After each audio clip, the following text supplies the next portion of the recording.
Up the Pids. Let's go live from downtown Denver on the corner of Colfax and York, right above the DNVR bar from the Xfinity studio. Imagine that, my Burgundy boy.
Jack Steffen assist straight to the final third.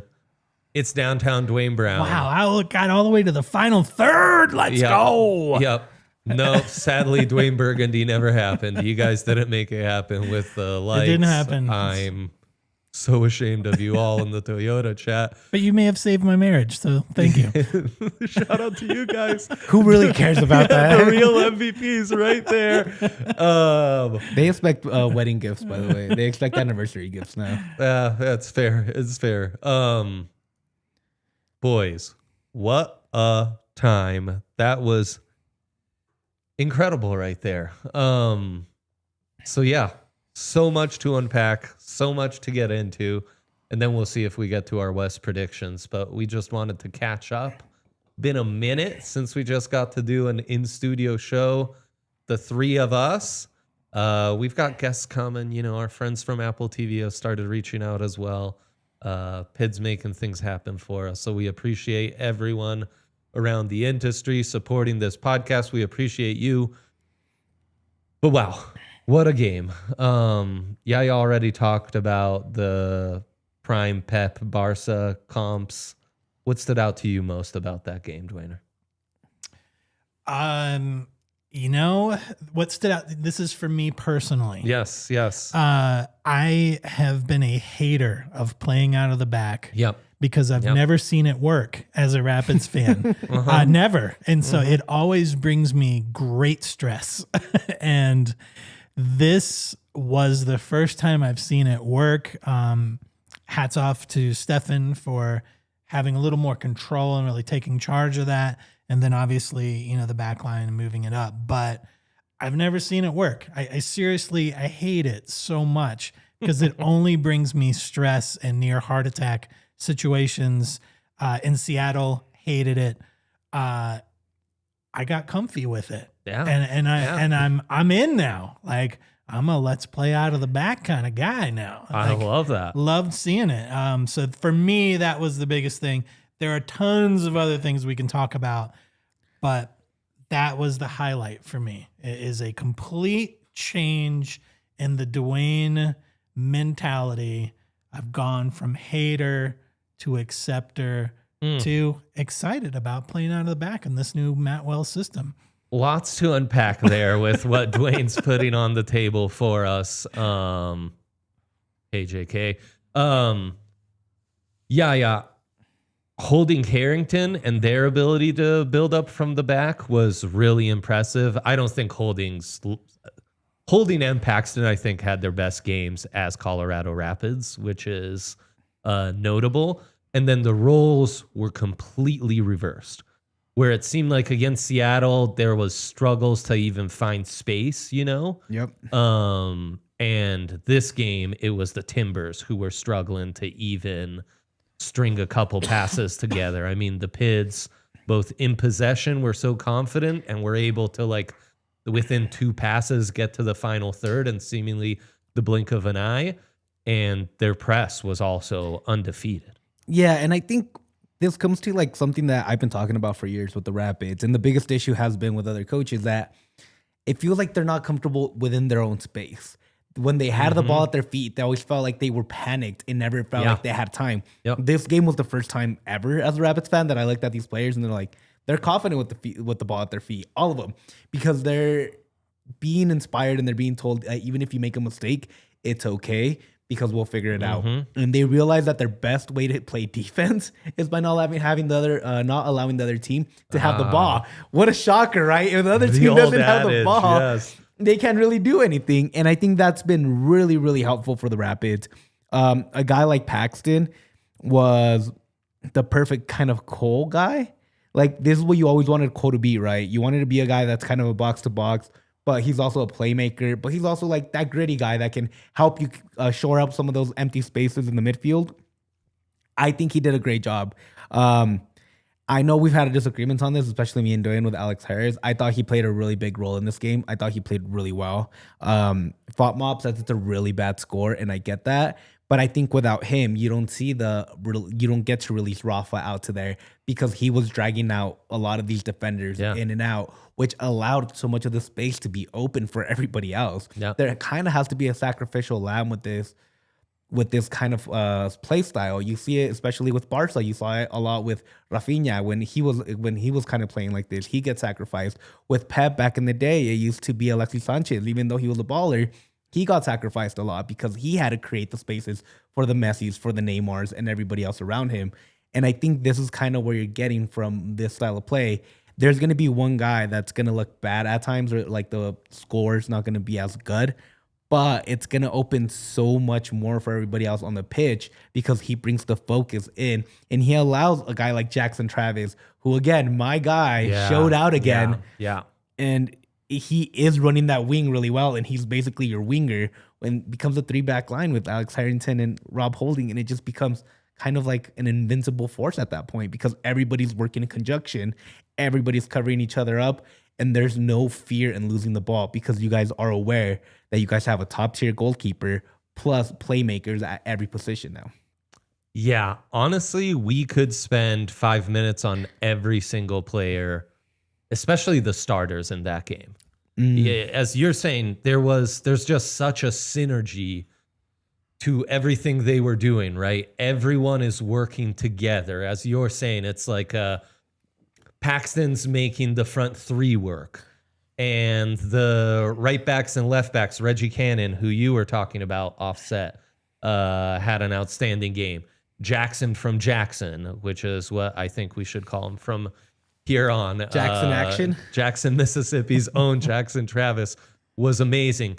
The way if Lucas Harrington's pushing up, then Hamzat's coming back and making that work. The way that Alex Harris is attacking space and making the wing work. The way Dante Seeley's working the possession and able to kind of create those, not even fast break opportunities, but like possession kind of restarts, you know? The direct play immediately. Yes. And Paxton's playing into that. And Hafa's ability to both play as a 9 and drop back and be more of a like false 9 or almost a 10 was on full display.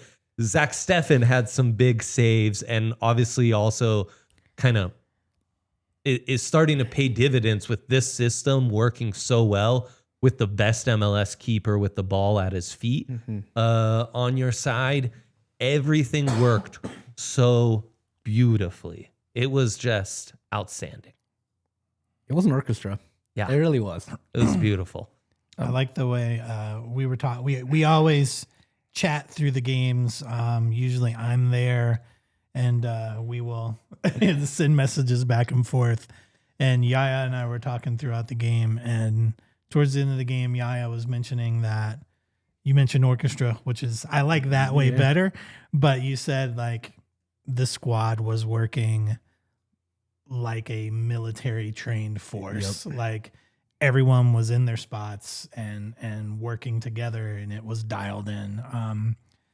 And yet We've a not lot of seen that. room for like creative. Yes, that's why I right? like the orchestra. Creative better. freedom. Yes, right. It felt more like an orchestra than maybe a military Yeah. setup, though it had that same structure. But I like your point there because off that, first half, really exciting.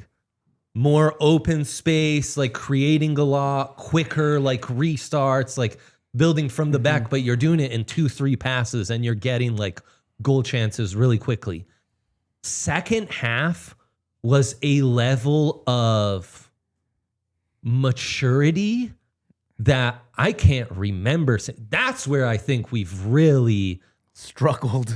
First off, I mean, the fact that they're creating chances like that in the blink of an eye with 2-3 passes, I can't remember that being a case with the Pids, at least dating back to the Cup season. I mean, it's been like 3 eras of Pid soccer since we've seen that. But to have that professionalism of like second half, we gave up some chances. Big Steph had to come up with a couple like really nice saves in the first half. Second half, they just shut them down. It was like, we're the superior team. We're going to control this game. You're not going to get shit. And I think that's kind of, and there's a lot of big chances that happen, but I think that's normal for any team. Like Zach having to show up, like that's why you go get a Zach Steffen. The other team is also trying to score. You're never just going to shut out anybody completely. Yep. That's a very talented team on the other side. Yes. You have Anthony, who has been like the curse the Rapids have like never experienced. Scores 3 goals a game almost against the Rapids every time. Crazy. But like that's the thing. It became there was no more panic. They realized they had the grip on the game, and they didn't let go of that. And I think that was the most important part, how you said. And I think that's where it's like, it is an orchestra, but it's also militarized because they were cool, calm under pressure. Yes. And you don't see that for the Rapids very often. It was a display of like, I don't have to force anything. I know I can beat you just by my technique alone. And that was the beauty of it. You saw Portland start to panic. That's where that red card came from. They were panicking. They didn't know what to do, and they were trying to force it. And every time they did, there was a wall back there. They got the ball, and they just didn't let go of it again. They just kept it in possession. And a lot of that, I think, goes to Zach. And I want to give a lot of credit to Zach for that, because when he had the ball at his feet, he knew exactly when he had to like pass it where, but then he also knew when to let go of it. He knew when he had to like just throw it down. There's going to be somebody down there, and we'll just reset defensively. And I think that's very important in the system as well. It can't always be play out of the back. You need to have that key awareness of like, it's 4 versus 5 right now. We need to just get rid of it, reset defensively, and then we'll get the ball back and we'll be fine. And I think that's also very important. He was the leader that they needed back there when you're playing with a young guy like Lucas Herrington and Jackson Travis, which are playing both on the left side.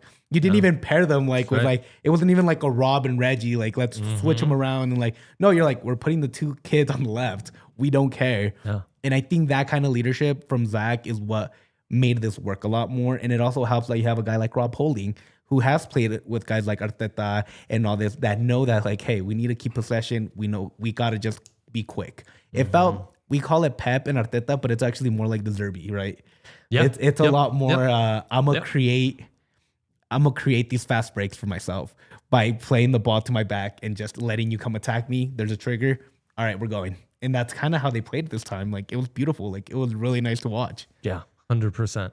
And then, Dwayne, the other thing that stood out to me is like Yaya's saying, this is a really talented Portland Timbers team.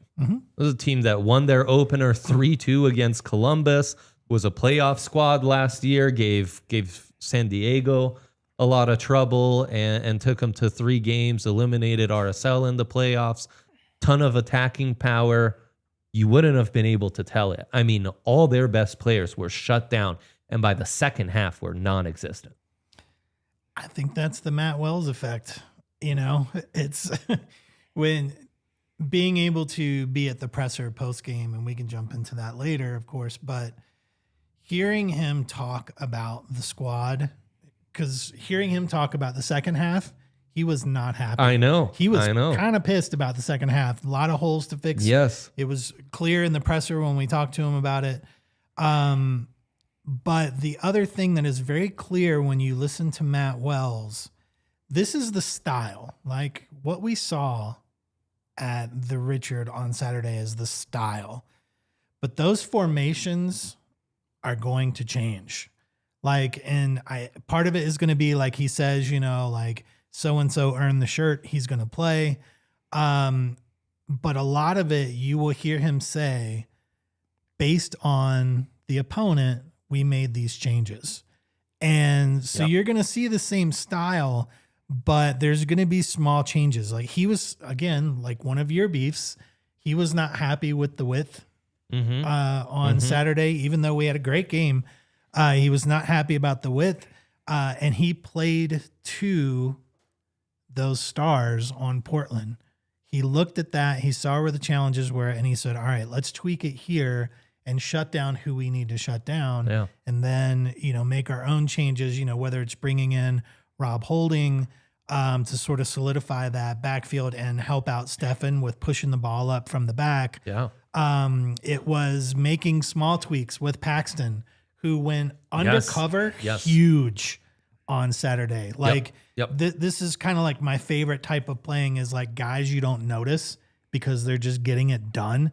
Like Paxton did all the dirty work in the midfield. He was there getting the progression of the ball from that, retooled back line, adding Holding back in, getting Zach more comfy to push it up. A lot of that is because of the work Paxton was doing, progressing the ball. Sure. Those are all Matt Wells tweaks. He looks at where's the weakness. He knows that Portland has a brand new midfielder who's not as gelled in yet. His name is Cole Bassett. Yeah. Cole Bassett was pretty invisible on Saturday. Played well to start the game, but shut him down after that. And they knew where to go after that. Yeah. And so that's the Matt Wells effect to me. We're seeing a cognitive level of coaching that we're not used to with the Colorado Rapids. What we're used to is very much a hype and a reactionary coaching style from the past several coaches. That's not a slam. That's just one style. For sure. This is different from every other coaching style we've seen, which is a very heady, very cognitive, and very on purpose. Every little move, like, Yaya saying, you're building your squad, your military squad, so that the formation is set, so that then when it's working, like you're saying, you can be more creative and get to the symphony of it. Like that's the Matt Wells maestro at work. And I think you see this, but I think you see this a lot more orchestrated because I'm looking at the stats right now when it comes to passes. The Rapids had almost 70 more passes than the Portland Timbers. Crazy. 420 shots. Yeah, well, it was like crazy. 460 passes to 385. That's almost like 70 more passes. Yeah. But that's not even like the most impressive part. The most impressive part is they were also more accurate with those passes than the Portland Timbers. 88 to 87. You're not going to lose the ball when you're passing it at 88% of the accuracy, right? 163 of those passes were on the opposing field. So it's not like you were just playing back in your own They're area. not just like, pass it forward, then pass it back, which is your greatest annoyance. Yes. And then they had 38 touches on the opposition's box compared to 15 from Portland. That means you were playing in their field the whole time. Yeah. You were not letting them get the ball. Yeah. And then when they did, they had to tread the whole damn field.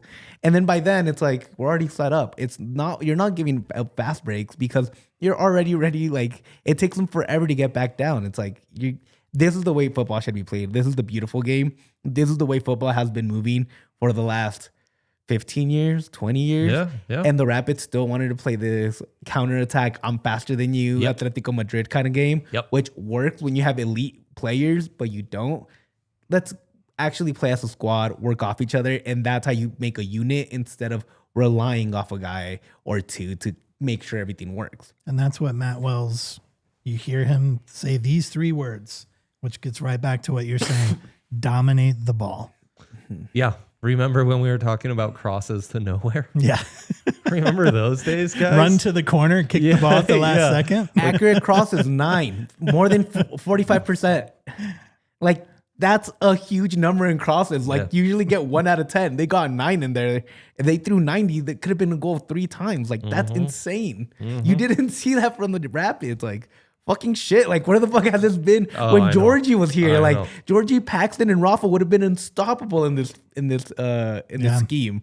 And they're like, again, Georgie wanted to leave, but would he wanted to leave if you have something like this?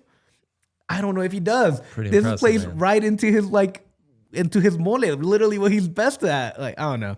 I started fantasizing about this weekend and I got really pissed. And I love Georgie and I'm sorry. I love the team too. There's nothing against the team. And where Georgie contributed the most, free kicks, set pieces.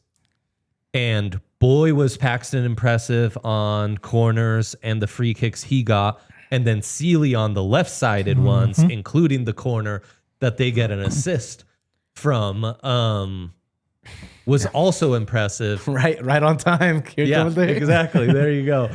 We're thinking the same thing. You know what I was thinking? Weath?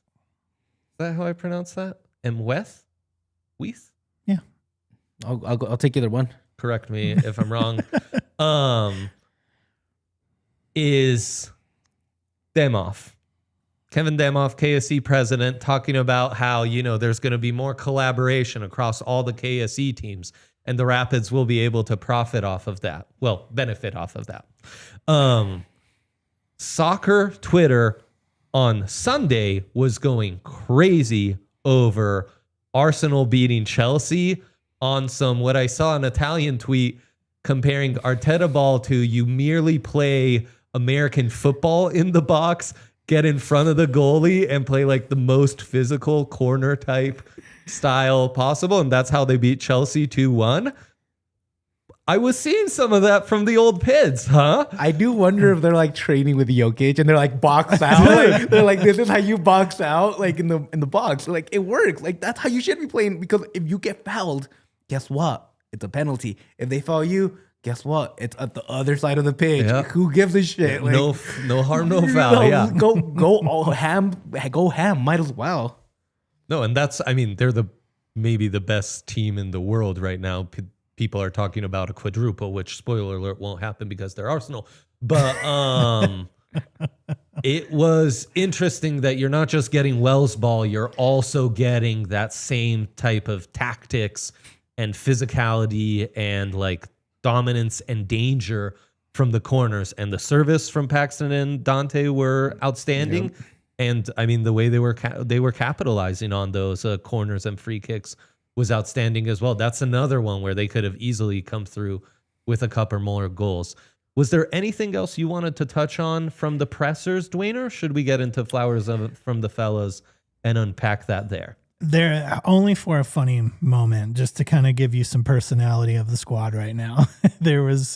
So obviously, Wells had a lot of talking, about the second half. Once Wells left, also, I thought this was pretty cool. Right in the middle of the presser with Wells, Portland coach Phil Neville. Neville just like basically bursts into the door. Like door comes open and he like runs in mid-question just to give a goodbye and a hug to Matt Wells. And like it was very funny because like we were all kind of like shocked and thrown off by a sec, and it was like, wait, because we thought it was like, is this an emergency? Is somebody angry? But it was just him coming in and say bye and like, gave a quick hug, congratulations. And then he just goes, sorry, we got to go flying over the Rocky Mountains. You know how it is. We got to go now. And so he just wanted to come in and say bye. That was really funny. But it was good to see the camaraderie between fellow coaches. English managers. Yeah. Loved it. It was very cool. But after Matt Wells, we had a little bit of time with Hamzat. The Destroyer. The Destroyer comes in.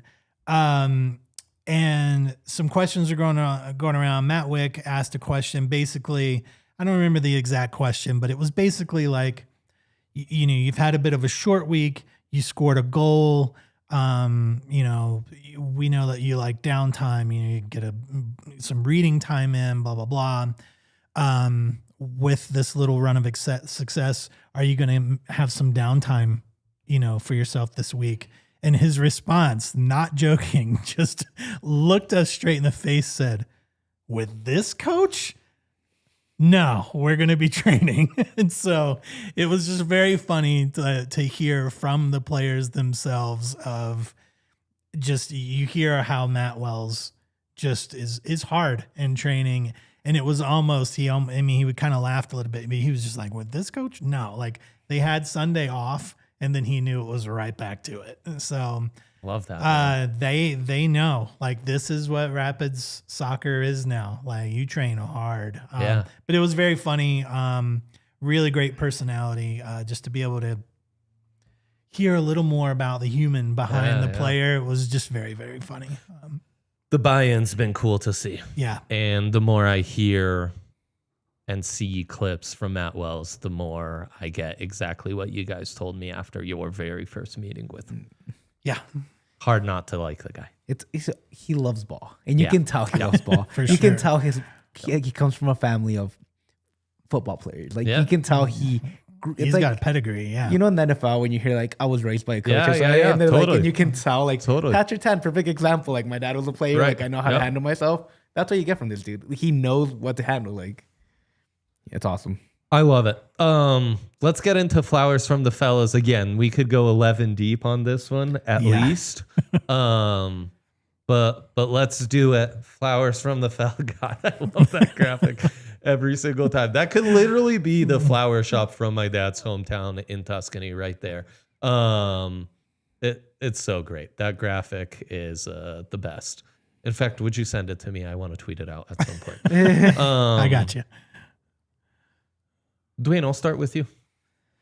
Ooh. There's I'm going to do the not obvious one. Love it. I'm going to go Zach Steffen. It's a good one. It's a good one. The Rapids. Man of the match, surprisingly so. Steffen was man of the match? Yeah, he was. That's what the I didn't even know broadcast that. said, right? Okay. You would have never have guessed. I didn't know that. Yeah.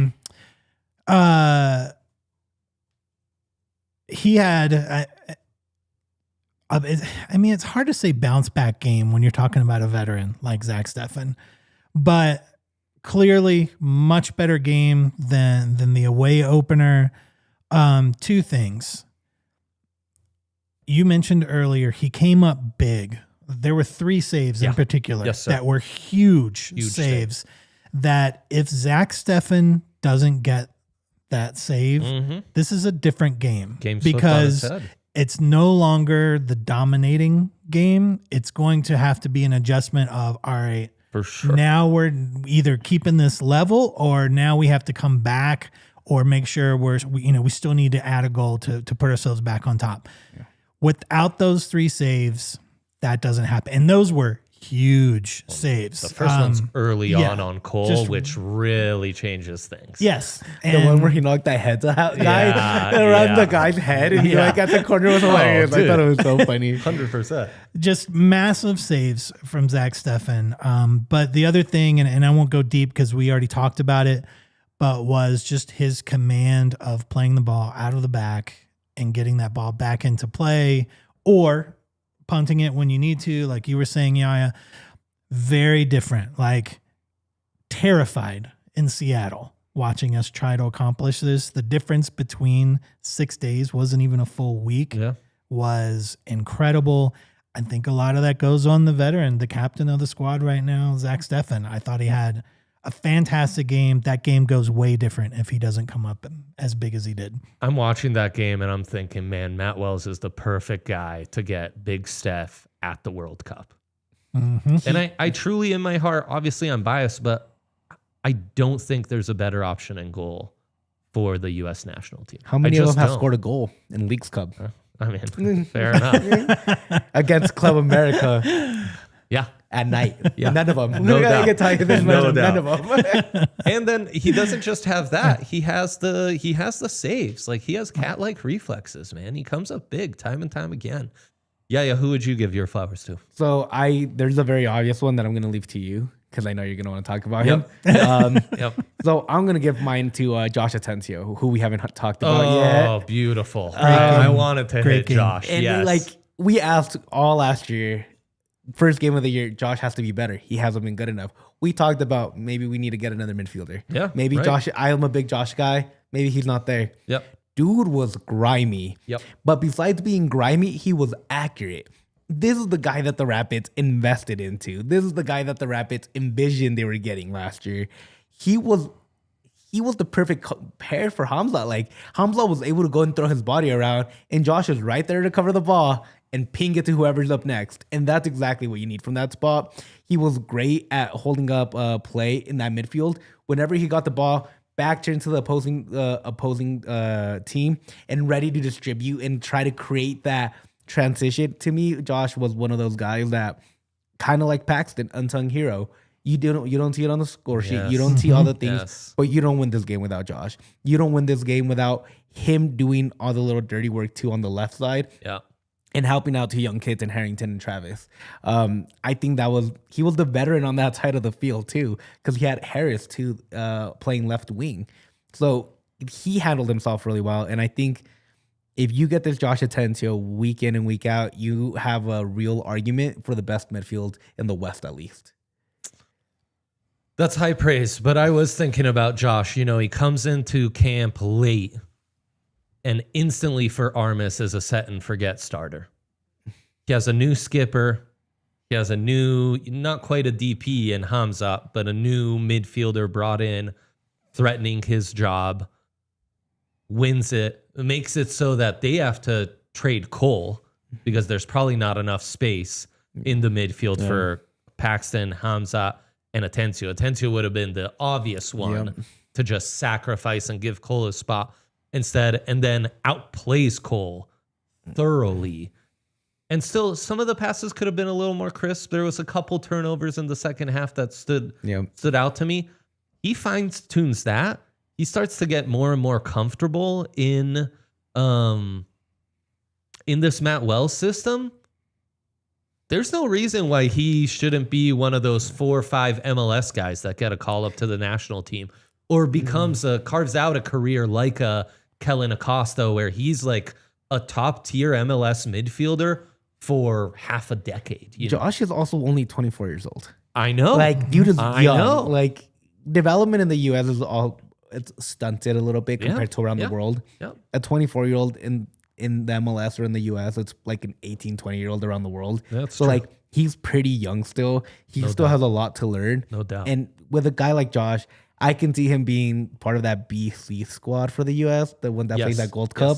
And I think that's a perfect role for him. I can see him like competing in 3 years when he reaches his peak to be that Jordan Morris kind of guy that like I'm one of the, how you said, one of the 3 guys that gets called up every World Cup because I'm a good, reliable dude that can calm things down when needed. And if that's the Josh we get, how I said, I think you have a real argument for the best midfield in the West, because a guy with Hamzat and a guy like Paxton, it just, and they're all playing at this level. And again, it's one game. We can be getting ahead of ourselves, and it's 100%. Fine. And I get that. Like, I'm not saying it is, but if you get this all the way through into the World Cup, you have a real argument for this year as the best midfield, at least in the West.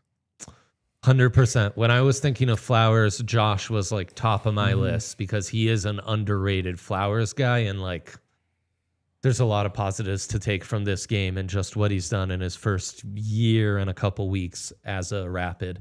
But yes, give me Lucas Herrington. I saw Jake Karshner mention how C38, he was their player of the match. He was the obvious player of the match in a league that in the first couple weeks is being defined by great teenage performances. You've got Sullivan at the Union. You've got the 3 kids at Red Bull who those are dudes are dope, by the way. Those dudes are so amazing. Fun. They're amazing. You've got RSL had a couple guys really stood out this week. Gozo especially. who's like 19. We've got our own star teenager in this league who 2 weeks in to playing for a new team and playing in a new league is a monster. He's got the size. He's got the confidence on the ball. He makes that one like 60-yard pass to Alex Harris, which is like, just right on the beautiful. boot, so confident on ball, so confident with his passes. Any high ball that comes his way, it's his. That beautiful little afro of his is just knocking everything out the air. He gets the goal to boot for it. I mean, this is a center back with world-class potential. Yep. Bombi or Lucas Herrington. You get to keep the transfer fee that we already got for Bombi for either of those, but you need to pick between one of the two. And Bombi, I think, is at least 3 years older. Yeah, he is. Or more. I think he's like 25 at this point. Yeah. I'm taking Lucas, man. And that's nothing against Bombi, right? 25, yep. Yeah. So like, 25 versus 19, 6 years older. And it's like, it's nothing against Bombi's still my star boy. Bombi will always. Bombi's the best. Yeah, we love Bombi. Bombi's still going to be my guy. That you can't teach speed. You just can't. Yep. You got to take Lucas. Because what Lucas brings to the table, you're basically getting a midfielder that can play defense. It's incredible. And it's like, he's reverse Bombi, right? Literally. Yeah, it's a midfielder that plays center back. Like this is your actual six, and people don't understand that. Yeah. There's the guy that's actually pinging passes left and right. Well, if you didn't have him, would the system even work? That's like he feels like the one piece that's like you cannot replicate. You got your PK. If we're talking about Pecordola, you got your PK. You got the dude that's like in the bag. So good. Like he's gonna be physical, but he can also just give you a fucking 10 out of 10 pass. Good. Are we just gonna call him El Pibe? Like with that afro? Like that dude is like just him. Like 100%. He's gone in a year. Like if he keeps playing this way, he's gonna go to a top 5 league. Newcastle's gonna be calling. Newcastle always needs defense. Arsenal, Austin Trusty. And enjoy watching your Lucas minutes while you can. He's so good. Players that good don't stick on any one team for long. And side flowers, Porrick Smith. What an acquisition. Yeah. What an acquisition. That's the one thing you can never knock this front office for. It's finding young defenders that work out. Yeah. We can go from Danny Wilson, who like might not have been a star. He might have been older, but he worked out great for the Rapids. Yep. Mm-hmm. You can go to Austin Trusty. Then you can go to Moise Bambito. Yep. Then you can go to Lucas Herrington. Hopefully Noah Cobb works out. Like there's the one thing you can, Jackson Travis, another guy, they're the one thing that you can never knock the Rapids for. And that's finding young defenders or finding defenders that will work in Colorado. No doubt. Max Su's another dude. Like, like you people hated him, but without him, games could have been 10-0 last year. Like, no, there's not enough things I can say about Lucas Herrington and how excited I am about him. What a player. Dwayner, you get a second set of flowers to give out. Oh, man. I mean, everybody on the whole team could get flowers. 100%. I mean, all the new guys, like he got Holding and Paxton to play their best games as PIDs. Hamzat and Herrington, the big signings of the offseason, get their goals. Dante gets his assist. I mean, Matt Wells, I think, gets flowers as well because all's working out. Yeah. Because we've talked about a lot of the guys already, I'll give some flowers to one we haven't talked much about, and that is Reggie Cannon. I think Reggie had his best game as a Colorado Rapid on Saturday. Mm-hmm. In his career here, as much as I enjoy his first ever game, smacking Dane Sinclair in the face was my favorite Reggie moment right out of the gate. Still have that photo right here on my computer here.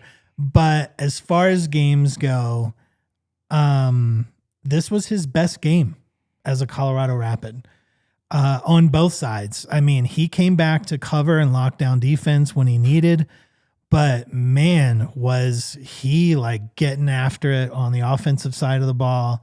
in where our weakness spots, which you mention over and over, and it's clear that you're right because they keep working on it, which is working this, the width and out on the sides.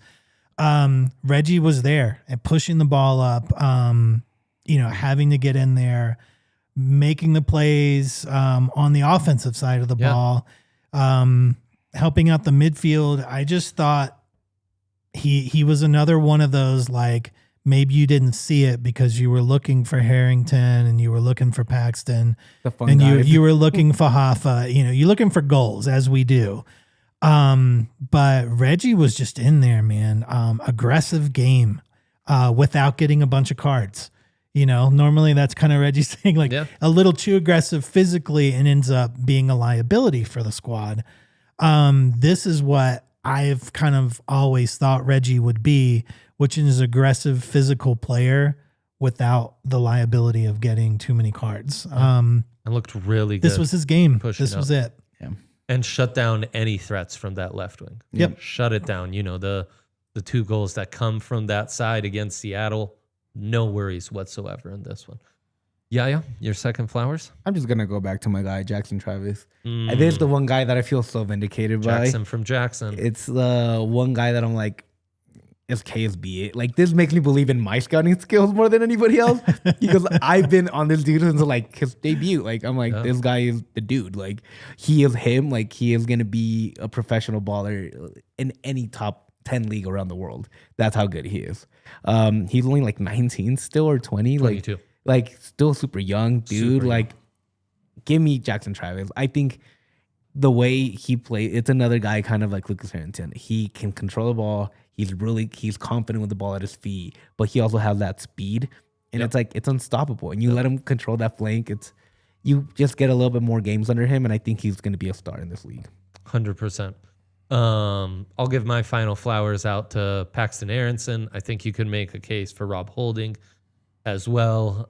Really great seeing Rob play up, but Paxton, it was the full package in this one. It was the ability to get the ball and kind of be that midfield funnel, the dribbling, the possession.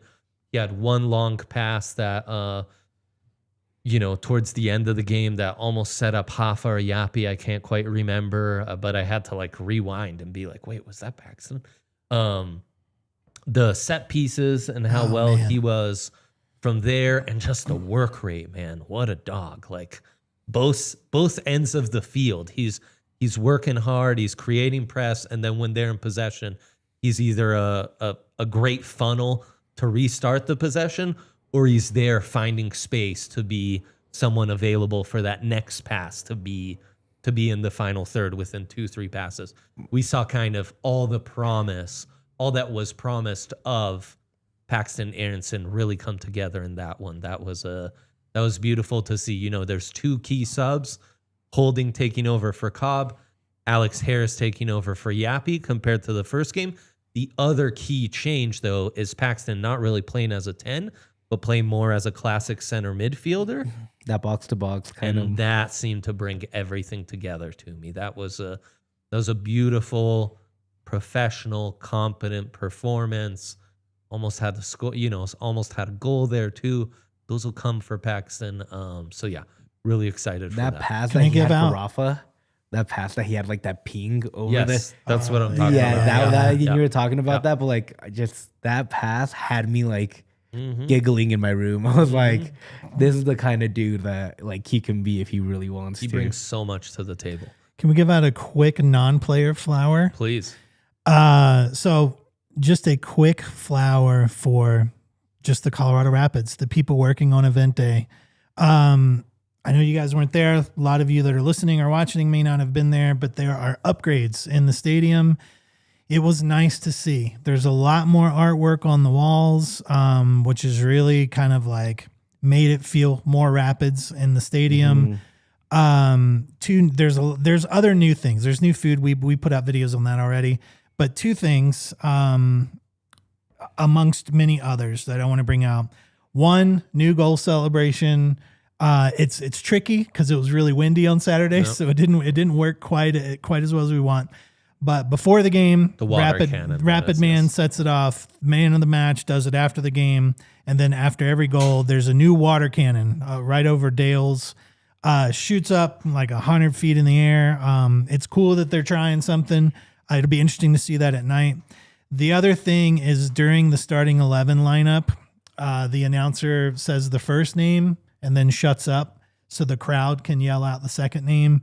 It's a tiny little thing, but the name's right there on the board. It's beautiful. It's low risk. You don't feel stupid yelling out a player that you enjoy. It's a yell. It's a great way to kind of get that pregame kind of vibe and excitement from the crowd. That was a great idea from the Rapids. Didn't take off yet, but it will. Give them a couple games. That's what we love do that at they're trying the San Siro things. for Milan games. I love that. Yeah, they love that they're trying some new things, and I think these are going to work this time. Beautiful. West predictions, boys? I'm down. 2 weeks in. It's still early. So many guys are still injured. So many new signings are still getting. So even if the season started, I think this is kind of the perfect time to do it. It's been a lot of excitement for the Pids. Let's throw some cold water on it all. Let's not be total homers. How high do Not you me. have the Pids I'm going Homer. in your West predictions? There are 15 spots. I'm gonna put them at 7. I think they get out of that play-in, but I think they're right there, and it has nothing to do with I don't believe in this team. The West is just it's always a West is slaughter. loaded, brother. It's always a slaughter, no matter what. Like you have Austin, you have Galaxy, you have Vancouver, you have Earthquakes with Timo Werner now. Dude. You got LAFC, you got San Diego, who has a goal differential of 7-0. Insane. They're a wagon. You still have to worry about Portland, Seattle, Minnesota. You always have to worry about RSL. Like there's a couple of teams that I think are worse, which is St. Louis City, SKC, Dynamo. But besides that, and it's just gonna be like who can get to the top first, who can accumulate the most points, and make sure that you don't drop below the 7th spot. It's just gonna be a complete slaughter, like it is every year. Yep. You don't get the top 4 teams like you do out east. It's everybody in the West. It's even playing field, and you gotta go at it. Honestly, man, I think this league's as talented as it's ever been. It's pretty impressive. The quality of play I was watching this weekend is up there. It's different. Up there. I It's think different. You for can sure. really tell when you kind of jump from like, let's say a Europa game, Yeah. and then you kind of come to this. You're like, there is a difference. Like Yep. there's a little bit, but it's not that huge of a leap like it used to be. Or even sometimes when you watch like Brentford play, and you're like, I love Brentford, but like 100%. it's not that much different from like Totally. watching LAFC versus Miami. Like it's Bro, that Orlando Miami game was insane. like it's not that different of like level anymore. Like, and then you have guys like Antoine Griezmann, Leo Messi, Timo Werner, Son, Thomas like, Muller is Thomas still, Muller. yeah, Son could be a Like, big player in Europe still. You're also bringing guys like young, talented South Americans that would usually make the jump Yeah. over to Europe. Yeah. They're making it to the MLS because they know they can build their stock here now and go for even more across the pond. It's like the MLS has learned its path to becoming a top tier league. And all the exciting teenagers too. It's really cool to see. Dwayner, where do you have the Pids ending up? I've got him at 6 solely based on Saturday's game. and I know it was, there's going to be a lot harder teams that the Rapids are going to play. So this number is going to go back and forth. It's impossible to predict MLS because it's so crazy every year. I know that other teams are stacked in MLS, especially in the Western Conference. There are a few good coaches, like truly top tier coaches in MLS West, but I think we have the best coach in MLS West. I will die on that hill, and I know I'm being a homer. I don't care. Since the first day when Yaya and I went out to meet Matt Wells and interview him the first time, I knew it right then. Like it's not a chip on his shoulder because like he doesn't have one yet. It's just he has a way. And you can either get on board or you can get on the bench. And that's what Matt Wells is building. We don't know. Maybe there's going to be another move, you know, in the summer and we bring in some reinforcements, which is only going to make the squad better. I I like the Rapids from a squad perspective. All these other teams are relying on stars and big names. We're relying on a squad to get us there. And I believe in the squad. And more importantly, I believe in the mentality of the coach that is prepping for each of these teams with their stars. And I believe he can shut down individual stars and beat the team one-on-one. Yeah, and 6 is where like there's a clear top 4 to me. LAFC is such a wagon. Vancouver way up there. San Diego untouchable, and Seattle's always going to be in the mix. Top 4. 6th spot is where it starts to be openings muddy. for teams like the Pids. They're 8th for me. I have in that same tier San Jose, RSL, and Minnesota ahead of them, but they're ahead of like Portland. The Galaxy is going to be a really interesting match this weekend. I see the Toyota chat talking about Joao Klaus and how that's changed things. They also still don't have Ricky Puig. And won't have him. They Won't won't have Who's him out? until 27. But I will say that's a Gabriel Peck is back though and playing prime ball, and they've got that. hand tool. Like they have. Yep. No, it's a good team. The thing is, like, Good team.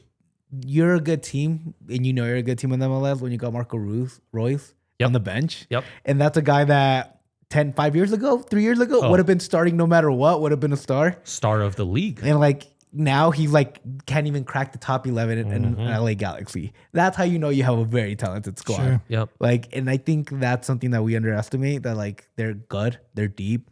I think their biggest issue was winning the cup and then not being able to sign Mikey Delgado again. Yeah. And kind of dismantling a little bit of that defense. Yep.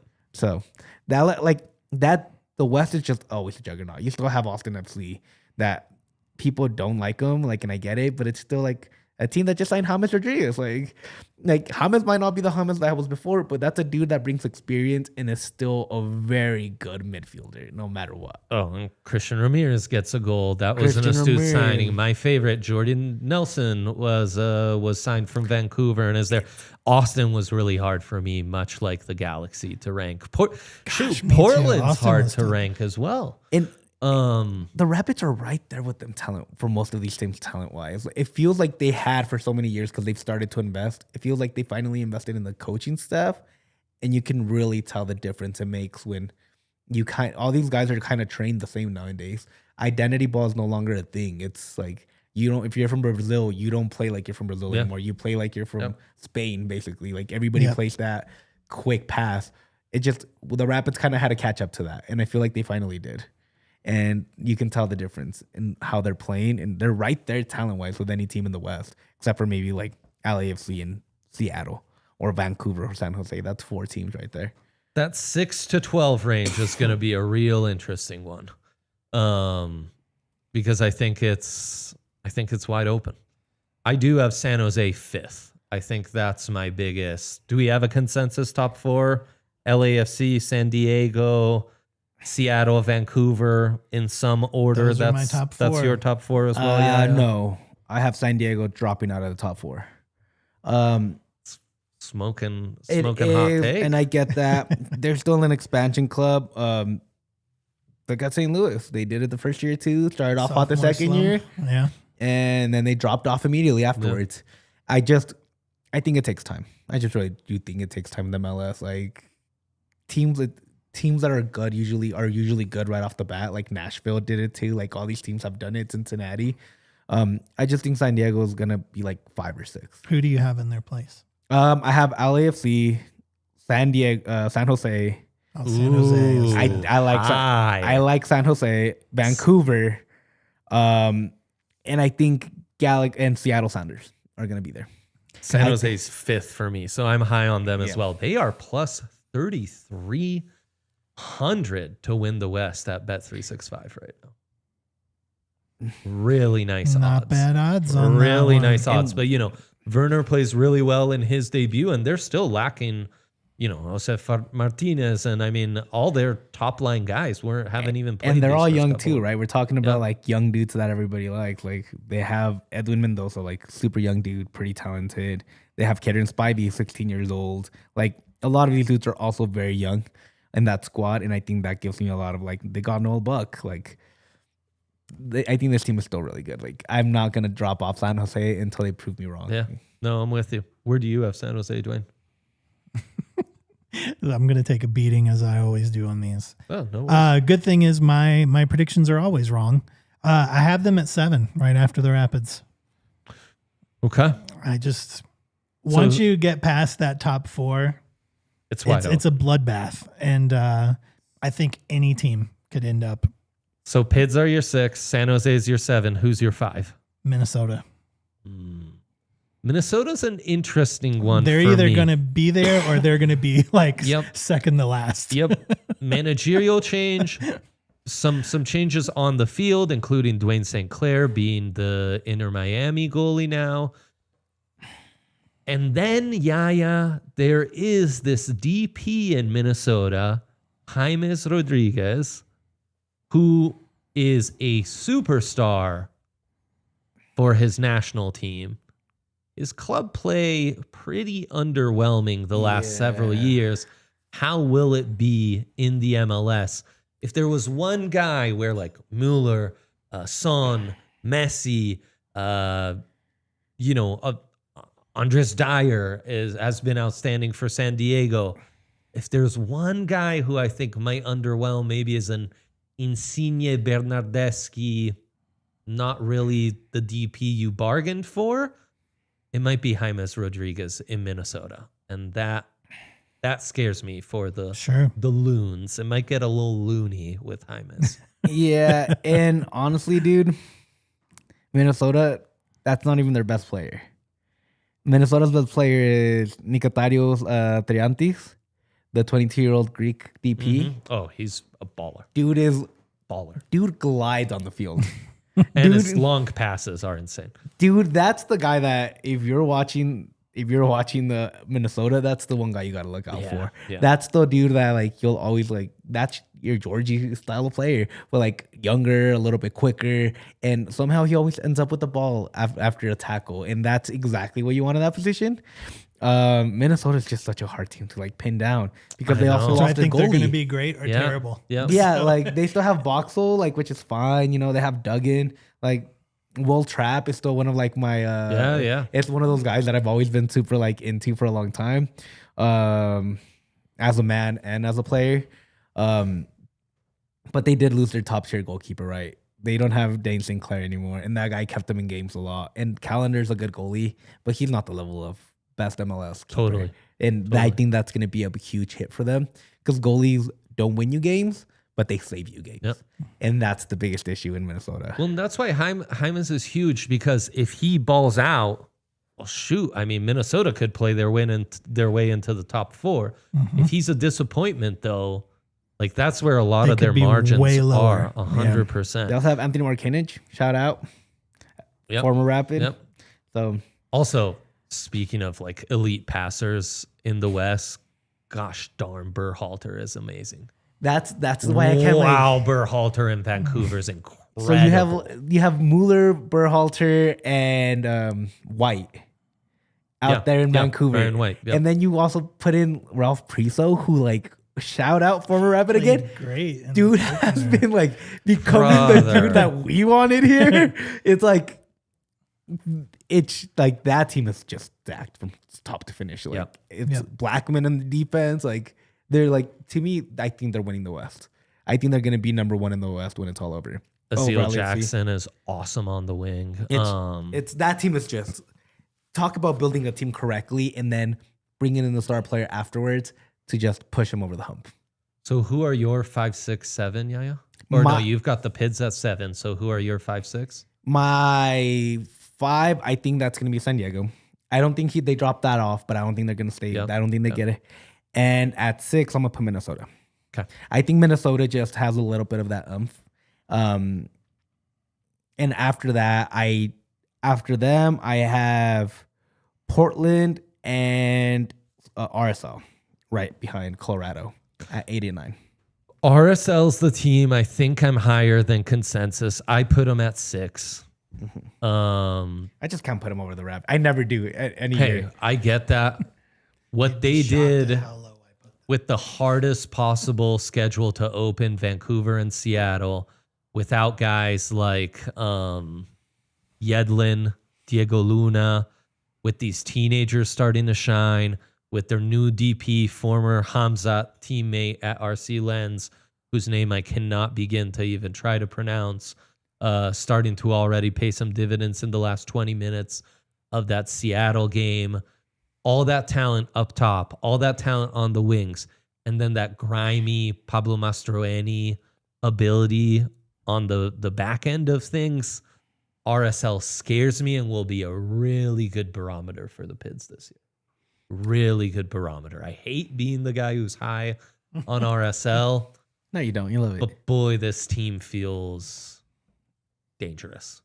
Dangerous. I can get down with that. Yeah.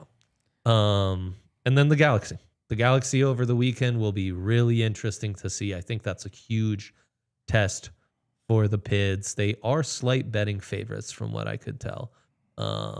Everybody's always betting favorites on Bet365. Yeah, they're plus 125 at home to beat the Galaxy. So we shall see. A little late nighter for us. Yeah, I wish them would stick with the European schedule of all day games and then prime games at night. It was nice too. You don't think this was a prime game? Well, no, like Rapids, prime time. Yeah, like Rapids Galaxy. It's not like it's not MLS Classic. It is, but not really. But that's what I'm telling you. I just wish the MLS would do like the European schedule of like early morning, like afternoons. Yeah. And then they would drop like the primetime games in the late afternoons. And I think that'd be a lot funner for everybody. 100%. And I think more people would actually tune into that because they're not spending their whole Saturday doing stuff. Just saying. It's also the start of the season, so exciting and so fun. And it drags and drags and drags. And then they're still playing the playoffs past like December. I'm glad they're changing the schedule. Honestly, this season I might be. There's less games this season now. Got me in on it. Yeah, which will actually be fun. I have great news for you. Yeah, indeed. Yeah, man, can't wait for the next game and doing more of these and some of the guests we've got coming. Leave us a thumbs up on the way out. Love seeing the Toyota chat nice and active and everyone feeling good about this Matt Wells era. Let's keep those vibes going. Until next week. World Cup, we will be along. Watch along, watch party, everything. Stay tuned. We'll have more information. We are going to be around. Follow that as it nears. Just want to give you guys a heads up. There's lots more updates. Coming. Yeah. Lots of fun shit coming. I mean, gosh, in a month we've got the summit starting and everything, and there's more to come with that. So yeah. Lots of good things coming in the soccerverse at DNVR. But until next week, what do we say to the people, Dwayne? It's up the Pids, baby. Up the Pids, baby. Have a